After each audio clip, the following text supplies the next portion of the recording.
निकल जाए यहाँ से। नंबर देख अपने कितने आए हैं 12th में। सबसे ज्यादा इंपॉर्टेंट क्लास होती है ये। देगा तुझे कोई एडमिशन? ऐसे ही कुछ कहा था मेरे डैड ने जब मेरे 12th में 50% आए थे, क्योंकि उन्हें लग रहा था कि वो एक क्लास 1 गेस्टेड ऑफिसर है और उनका बेटा एक निकम्मा। उस वक्त मैं भी गुस्से में रोते हुए अपने घर से चले गया। थोड़ी ही देर में मेरे मदर की कॉल आई और उन्होंने मुझसे कहा, कहाँ पे है तू? बारिश हो रही है, जा घर चले जा। उस वक्त इमोशनल तो मैं भी हो रहा था। मुझे लगा यार ये क्या कर दिया मैंने अपनी लाइफ के साथ। उस वक्त मैंने अपनी मदर से कहा, नहीं, पहले जब आप ऑफिस से आओगे तो मुझे मिलना, तभी मैं घर जाऊंगा। फिर शाम को मैं अपनी मदर से मिला, उनके सामने रोया और मैंने उनसे कहा कि माँ मैंने इंजीनियरिंग करनी है। पहले उन्होंने मुझे समझाया कि एडमिशन मिलना बहुत मुश्किल है, अगर एडमिशन मिल भी गई तो भी बहुत सारी डोनेशन देनी पड़ेगी और हमारी उतनी सेविंग्स भी नहीं है। पर मैंने उनसे कहा मुझे नहीं पता, मुझे इंजीनियरिंग करनी है। और बहुत देर के बाद उन्होंने कहा चल ठीक है, मैं तेरे पापा से बात करूंगी। फाइनली मेरे मदर ने मेरे डैड को कन्विंस कर लिया और मुझे इलेक्ट्रिकल इंजीनियरिंग में एडमिशन दिलवा दी गई, क्योंकि मेरी स्टडीज लोन पे ही हो रही थी और मुझे पता था कि मेरे पास ये फाइनल शॉट है। इस बार मुझे अपने घर वालों की बेइज्जती नहीं करवानी है, तो मैंने अपनी तरफ से पूरा एफर्ट डालना स्टार्ट किया। फर्स्ट ईयर में मैं 15 मिनट पढ़ के ही थक जाता था, क्योंकि मुझे पढ़ने की आदत ही नहीं थी, वो सेटिंग ही नहीं थी। उस 15 मिनट की सेटिंग को धीरे धीरे इंक्रीज करके मैंने 1 घंटे की 1.5 घंटे की सेटिंग बनाई और बीटेक में पूरी मेहनत करके एक अबव एवरेज इंजीनियर बन गया था और 80% के साथ डिग्री कंप्लीट करी।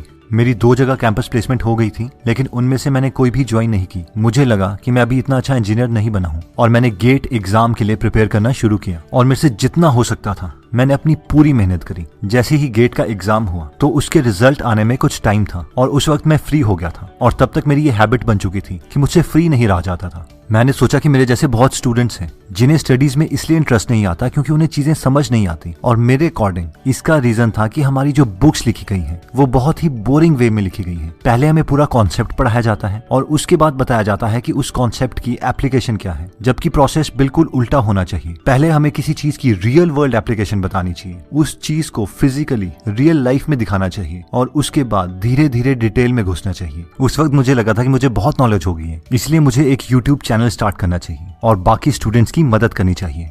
उस वक्त मैंने एक चैनल खोला जिसका नाम रखा गया थिंग्स इंजीनियर मस्ट नो, और बाद में यही चैनल गीगल यानी ग्रेट आइडियाज ग्रेट लाइफ में कन्वर्ट हुआ। मेरी सबसे पहली वीडियो थी your ceiling fan without capacitor, यानी अगर आप सीलिंग फैन में से एक कैपेसिटर बाहर निकाल देते हो तो क्या होगा, क्या वो चलेगा या नहीं चलेगा और क्या वो किसी भी डायरेक्शन में चल पड़ेगा। मैं फिजिकल वर्ल्ड को इंजीनियरिंग के डीप कॉन्सेप्ट्स के साथ कनेक्ट करना चाहता था ताकि हर एक इंसान, इवन एक एवरेज स्टूडेंट, उसको अप्रिशिएट कर सके। फिर मैंने घर की नॉर्मल मोटर्स उठा के उन्हें इंजीनियरिंग के डीप कॉन्सेप्ट्स के साथ जोड़ने की कोशिश करी और फिर मैं ये वीडियोस बनाता गया। बाद में गेट का रिजल्ट भी आ गया और मेरा अच्छा स्कोर आया, 99.45% आई। फिर मैंने मास्टर्स में एडमिशन ले ली जहां पर मुझे स्कॉलरशिप मिलती थी। उन स्कॉलरशिप के पैसों को मैं इलेक्ट्रॉनिक्स का सामान खरीदने में ही खर्च कर देता था, जो मेरे फ्रेंड्स को बहुत वियर्ड लगता था। उस वक्त वो अपने स्कॉलरशिप के पैसों को अपने कपड़ों में, अपने नए सेलफोन्स में खर्च कर देते थे। जब मैं अपनी मास्टर्स कर रहा था और मैं लैब में होता था, उस वक्त भी मैं कोई ना कोई वीडियो शूट कर लेता था, जैसे कि ये वीडियो जिसमें मैं कोशिश कर रहा हूँ कि मैं एक बेसिक रेक्टिफायर सर्किट एक्सप्लेन कर सकूं, यानी आप अपना एक मोबाइल का चार्जर कैसे बना सकते हैं। मेरा बेसिक मोटो यही था कि मैं किसी भी कॉन्सेप्ट को इतना सिंपल बना दूं कि किसी भी स्टूडेंट को वो आसानी से समझ आ जाए और स्टूडेंट्स का वो बिन वजह का डर ही हट जाए और उन्हें लगे यार ये तो इतना सिंपल था, एकदम लॉजिकल था।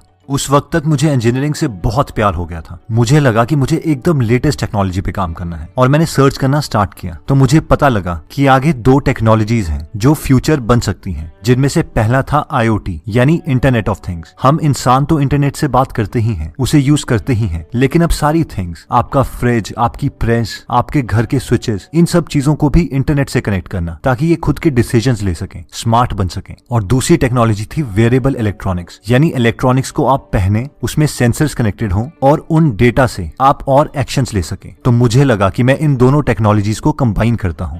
तो मैंने अपने नेक्स्ट स्कॉलरशिप के पैसे इंटेल एडिसन खरीदने में लगाए। इंटेल एडिसन एक छोटा सा डिवाइस है, आपकी घड़ी जितना, जिसे आप पहन सकते हैं, यानी वेरिएबल इलेक्ट्रॉनिक्स। और फिर मैंने मोबाइल एप्लीकेशन बनाना सीखा। मैंने बैचलर्स इलेक्ट्रिकल इंजीनियरिंग में करी थी और मोबाइल एप्स बनाना मेरा कोर सब्जेक्ट नहीं था, लेकिन क्योंकि ये मेरी हॉबी थी इसलिए मैंने मोबाइल एप्लीकेशन बनाना सीख लिया। तो मैंने एक प्रोजेक्ट बनाया जिसका मेन फंक्शन था कि आपका मोबाइल ऐप आपके जीपीएस डेटा को क्लाउड में सेंड करेगा और आपकी रियल टाइम लोकेशन का डेटा आपके घर के सेंसर सेंसर्स में जाएगा और जैसे ही आप अपने घर के 200 मीटर के रेडियस में पहुंचते हैं, आपके घर की कॉफी मशीन ऑटोमेटिकली ऑन हो जाएगी। और अगर आप अपने घर के 50 मीटर के रेडियस में पहुंचते हैं तो आपके घर का दरवाजा ऑटोमेटिकली खुल जाएगा। इस कॉन्सेप्ट को मैंने 3-4 वीडियोस में बहुत छोटे छोटे टुकड़ों में एक्सप्लेन करके यूट्यूब में डाल दिया। अगर आप इन वीडियोस को देखें तो इनमें ज्यादा व्यूज नहीं आए, लेकिन रिस्पांस काफी आया। मुझे 3-4 लोगों ने कांटेक्ट किया, जिनमें से एक लड़का सिंगापुर से था और वो भी ग्रेजुएशन कर रहा था। उसने मुझसे कहा कि वो भी एक ऐसी ऐप बनवाना चाहता है और इसके लिए वो मुझे पैसे दे सकता है। मैं पैसों में ज्यादा इंटरेस्टेड नहीं था, लेकिन मुझे वो फीलिंग चाहिए थी, शायद सिग्निफिकेंस की फीलिंग, कि मैं भी कुछ एकदम नई चीज सीख के उसे किसी यूजफुल प्रोजेक्ट में कन्वर्ट करके उसे सेल कर सकता हूँ। और इसके लिए मैंने उससे $200 चार्ज किए और बाद में मुझे पता लगा कि ये बहुत कम थे। इसका प्राइस मिनिमम $1000 के आसपास होना चाहिए था और शायद हम इंडियंस बहुत सस्ते में ही मान जाते हैं। एनीवेज, उसके बाद मैंने वीडियोस बनाना बंद कर दिया क्योंकि मैं बाकी एक्टिविटीज में इन्वॉल्व हो गया था और कॉम्पिटिटिव एग्जाम्स की तैयारी कर रहा था।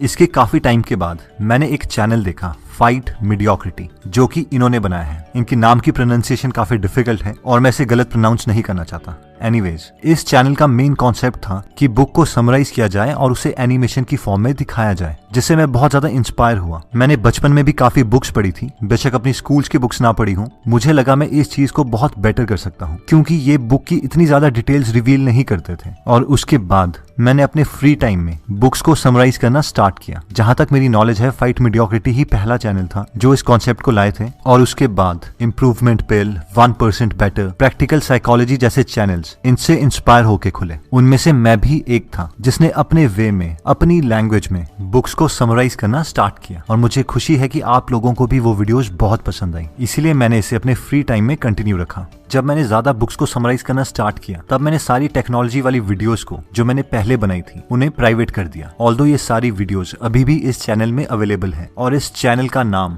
थिंग्स इंजीनियर मस्ट नो से ग्रेट आइडियाज ग्रेट लाइफ कर दिया गया। लेकिन ये यूट्यूब चैनल अभी भी thingsengineermustknow@gmail.com ईमेल पर ही बना है। greatideasgreatlife@gmail.com ये ईमेल बाद में बनाई गई। अगर आप इस चैनल से पहले से कनेक्टेड हैं तो आपको पता होगा कि मैंने एक मोबाइल एप्लीकेशन बनाई है जिसमें आप बुक समरीज को फ्री में डिटेल में सुन सकते हैं। इस एप्लीकेशन को बनाने का भी एक बहुत स्ट्रॉन्ग रीजन था। एक्चुअली मैं पीटर थिल के आइडियाज को पहले सुनता था और उन्हें फॉलो करता था। उन्होंने अपने ट्वीट्स में और कई इंटरव्यूज में एक ऐसी बात कही थी जो मुझे बुरी लगी थी, और वो ये थी कि जब उन्होंने अपनी बुक 0 to 1 लॉन्च करी, जो कि बिजनेस के ऊपर है, तो उन्होंने बताया कि चाइना और इंडिया की ऑलमोस्ट इक्वल पॉपुलेशन के बावजूद चाइना में उनकी बुक की 1 मिलियन से ज्यादा कॉपीज बिकी, लेकिन इंडिया में सिर्फ 40,000। इस पे उन्होंने कहा कि इससे पता लगता है दोनों कंट्री के एटीट्यूड्स के बारे में। चाइना बहुत बिजनेस ओरिएंटेड है, एक एम्प्लॉयर बनना चाहता है, प्रोड्यूसर बनना चाहता है, जबकि इंडिया एक कंज्यूमर कंट्री है।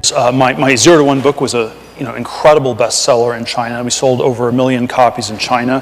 We sold 40,000 in India. So that gives you sort of a one sort of contrast between how much China is focused on entrepreneurship and innovation vis-a-vis the equally large, equally populous country to the south called India. Peter Thiel PayPal जैसी company के cofounder रह चुके हैं और Facebook के initial investors में से एक थे। पेपैल की पूरी टीम के मेंबर्स $1 बिलियन से बड़ी कंपनी बना चुके हैं, जैसे कि YouTube, Yelp, Yammer, SpaceX, Tesla Motors, LinkedIn. मुझे सिर्फ ये कंफ्यूजन थी कि ऐसे आदमी के आइडियाज को सीखने के लिए हम 150 रुपए की बुक क्यों नहीं खरीदेंगे, जबकि इससे कहीं ज्यादा पैसे हम एक मूवी देखने में ही खर्च कर देते हैं। मुझे हम लोगों की कैपेबिलिटी में बिल्कुल भी शक नहीं है। हम मैथ्स और कंप्यूटर्स में दुनिया में बेस्ट हैं। हमने ही अपने फर्स्ट अटेम्प्ट में मार्स में सैटेलाइट भेज दी, वो भी सबसे कम प्राइस में, और अपने फर्स्ट अटेम्प्ट में ये कोई भी नहीं कर पाया, अमेरिका भी नहीं। हम लोगों ने एक ही रॉकेट की मदद से 101 सैटेलाइट्स को एक साथ लॉन्च किया और ये वर्ल्ड रिकॉर्ड है। इवन रशिया भी एक साथ सिर्फ 37 सैटेलाइट्स को एक रॉकेट की मदद से लॉन्च कर पाया था। हम लोगों की हिस्ट्री में रामानुजन जैसे ग्रेटेस्ट मैथमेटिशियंस हुए हैं जिनको कोई मैथ्स की फॉर्मल एजुकेशन नहीं दी गई थी, लेकिन आज उनके फॉर्मूलेज ब्लैक होल्स में यूज होते हैं। आज की सबसे लेटेस्ट थियरी स्ट्रिंग थियरी में यूज होते हैं, और वो तो उनकी ट्यूबरक्लोसिस से 32 इयर्स में डेथ हो गई थी,